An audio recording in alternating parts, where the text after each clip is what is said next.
Hey guys, welcome back to the channel. In this tech tutorial video, we're going to show you how you can add multiple video clips or files to your playlist on a VLC media player in 2026. So let us dive into this. So launch the VLC media player on your device, like your desktop computer or laptop, and make sure that you have the video clips saved in a folder on your device. So what you want to do, guys, is click into media in the top left, then navigate to open multiple files instead of this option. Alternatively, you may use the shortcut Ctrl, Shift and O. Then navigate to this text box here. So what you want to do is select file here on the left hand side, then to the right click into add, and then select the given video clip files.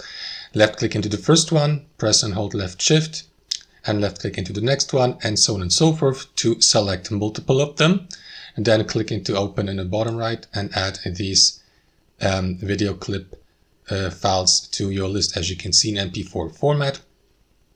And then, guys, what you want to do is click into play here at the bottom to start viewing them in the VLC media player. And that's it.